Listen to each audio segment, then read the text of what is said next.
果你最近一直在关注翟一莹的动态，那么今天这个消息真的很容易让人又期待又纠结。因为有粉丝去询问剧组，之前大家关心的播出安排到底会不会调整，什么时候能够正式和大家见面。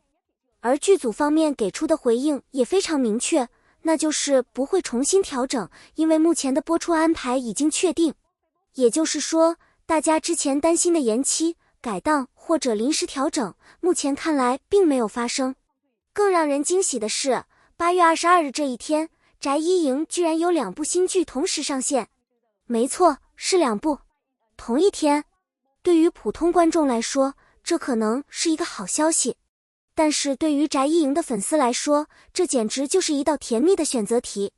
因为一边是期待已久的新作品，另一边同样也是翟一莹的新剧。所以问题来了，8月22日，我们到底应该先看哪一部？第一部是大家关注的《迎春》，第二部则是翟一莹和刘宇航这组搭档带来的新作品，也就是大家非常熟悉的银行组合。一个是新剧期待，一个是熟悉的搭档，一个想知道剧情到底怎么样，另一个又忍不住想看看翟一莹和刘宇航再次合作会擦出什么样的火花。这下真的不是选择题了，这是2选1困难题。而且最有意思的是，翟一莹这一次似乎真的把让观众同时期待2部剧这件事情做到了极致。对于喜欢他的观众来说，8月22日可能真的会变成一个非常忙碌的追剧日。早上想看一部，中午又想点开另一部，看到精彩片段以后，又忍不住回去补前面的剧情。最后可能出现一种非常真实的情况，2部一起打开，2部一起追，2部都舍不得放下。说到翟一莹，相信很多观众已经对她非常熟悉了。她在短剧领域一直拥有非常强的存在感，而且她最大的特点之一就是很容易和不同类型的男演员产生化学反应。换句话说，她的荧幕适配度一直都很高，无论是甜甜的恋爱感，还是轻松自然的互动，又或者是带一点情绪拉扯的剧情，她都能够给观众留下比较明显的记忆点。而这一次，迎春和银行新剧恰好又代表了2种不同的期待，所以大家才会这么纠结。先说迎春，对于喜欢翟一莹的观众来说，这部剧最大的吸引力之一，就是大家终于又可以看到她在新故事中的表现。每一次新剧上线，其实都像是一次新的挑战，因为观众已经看过她过去很多不同类型的角色，所以大家对于她的新角色自然会产生更多期待。她这一次到底会是什么样的状态？角色性格会不会和以前完全不同？剧情会不会出现反转？她和其他演员之间又会产生怎样的互动？这些问题都要等正式开播以后才能慢慢揭晓。但是另外一边，银行就完全不一样了。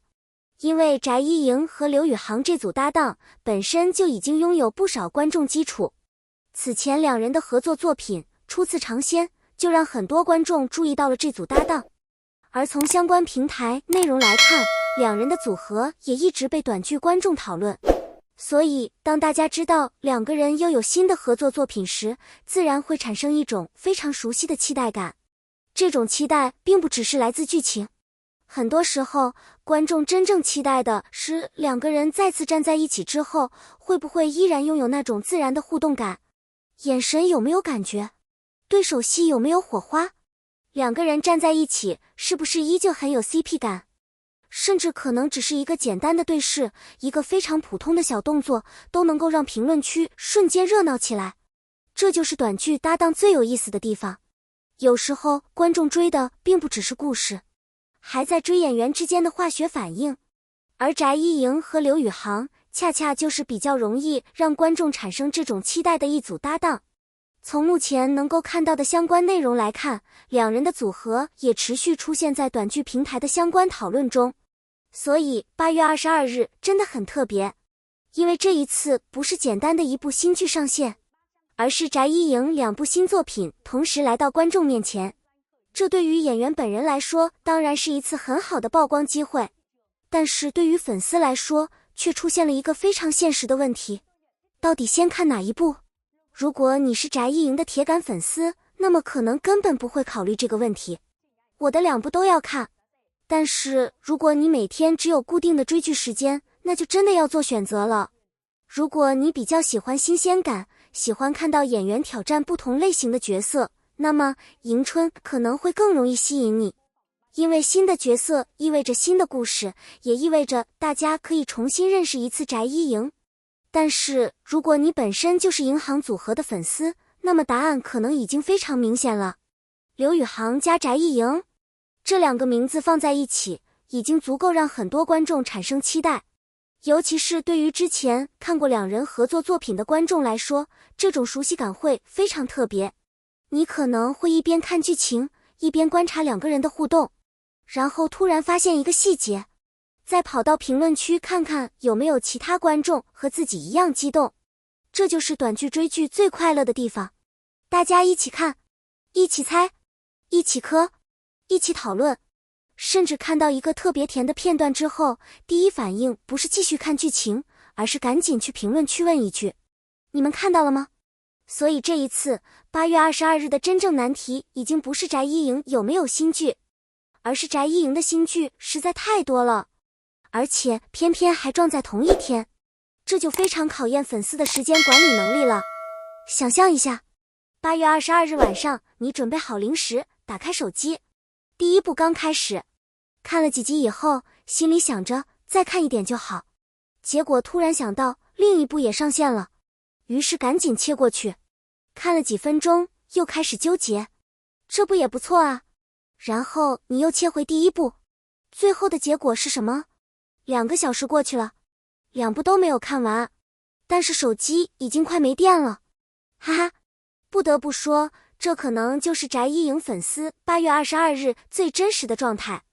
当然，除了粉丝之外，我也非常好奇普通观众会怎么选择。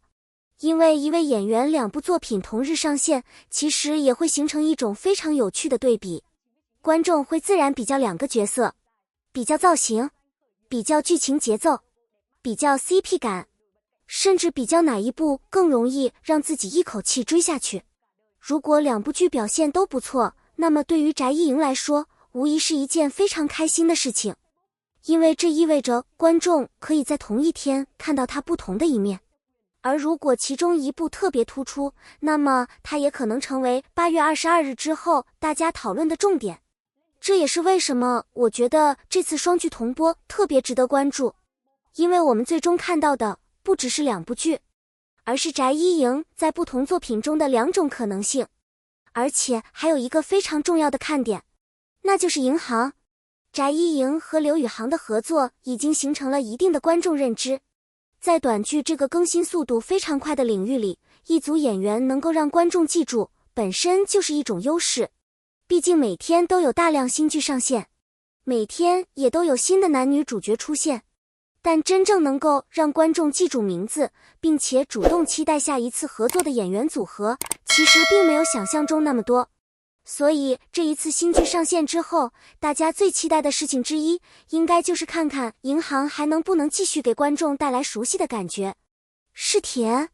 是虐？是轻松搞笑？还是会出现完全不一样的剧情路线？现在都还需要等正式上线之后才能知道。不过有一点可以确定，8月22日，翟一莹的粉丝是真的有的忙了。一部迎春，一部银行新剧，2部作品同时出现，你说先看哪一部？这真的太难了。所以今天我也不替大家做决定，因为我觉得最好的办法就是一起纠结，一起选择，一起追剧。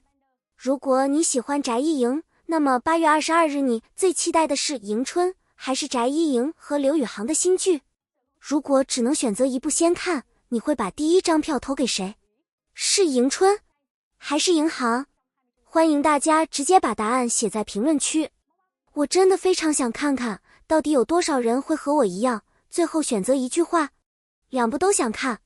而且最有意思的是，也许等到8月22日真正开播以后，我们现在的所有纠结都会变成一个问题：为什么不能2部同时看？哈哈，所以各位提前准备好时间吧，因为属于翟艺营的8月22日可能真的会非常热闹。